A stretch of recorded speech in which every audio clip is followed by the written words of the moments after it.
Mais le top du top, c'est d'endetter tout un pays d'un coup.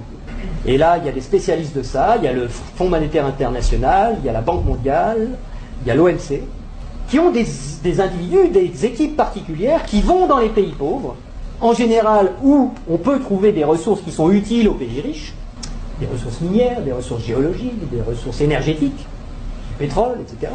Et on dit aux dirigeants de ces pays, est-ce que vous savez que vous êtes assis sur des montagnes de profits?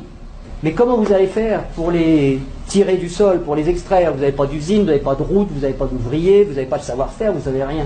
Et pourtant, Dieu sait que vous pourriez vous enrichir, et enrichir votre population. Ben non, on ne peut rien faire, on n'a rien. Écoutez, nous, on est le FMI, on est la Banque mondiale, on peut vous prêter des milliards de dollars. Et avec vos milliards de dollars qu'on va vous prêter, vous allez pouvoir exploiter vos ressources et nous rembourser haut la main sans problème.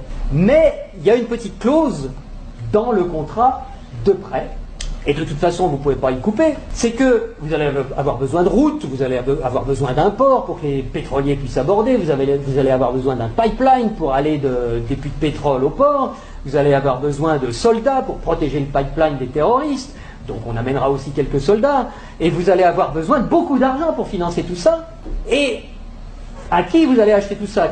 Où sont vos entreprises? Mais on vous a dit, on n'a pas d'entreprise. Ah bon? Bah écoutez, c'est pas grave, nous on en a.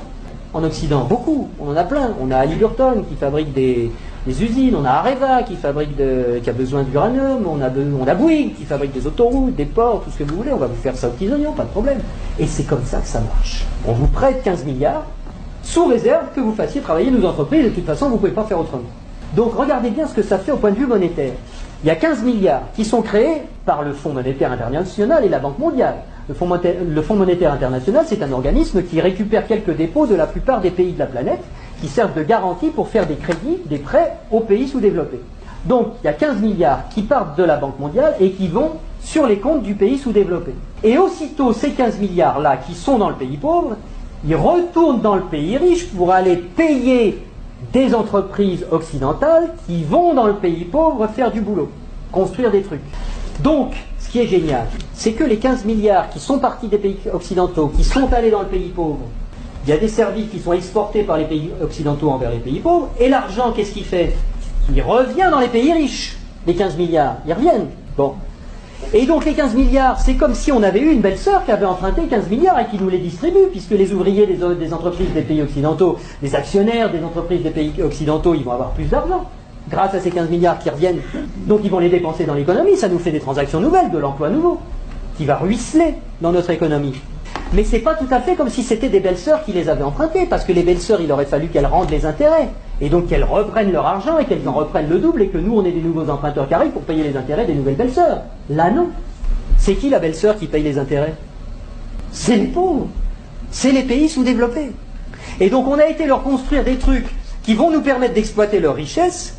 On a eu de la monnaie en plus qu'on a créée nous-mêmes en la faisant passer par les pays pauvres, mais qui revient chez nous net d'intérêts. Et qui paye la dette, qui paye les intérêts, c'est le pays pauvre. Et ils ont deux solutions. Soit ils empruntent à nouveau le montant des intérêts pour pouvoir nous les rembourser, ce qui double leur dette.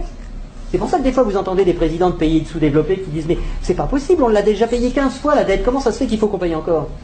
C'est parce qu'ils ne peuvent pas la créer. C'est parce que pour rembourser des dollars, il faut qu'ils les empruntent.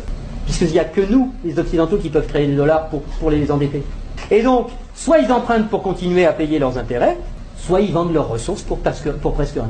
Ce qui nous permet à nous d'avoir le niveau de vie qu'on a. Et d'avoir les ressources des pays sous-développés, qu'on a bien choisis parce qu'ils étaient riches en ressources dont on a besoin, et d'avoir le niveau de vie qu'on a, et d'avoir de l'essence pas chère, et d'avoir des iPhones pas chers, etc. C'est grâce à ça. Si on a le niveau de vie qu'on a, c'est parce qu'il y a une prédation sur les ressources de la Terre entière, qui nous profite.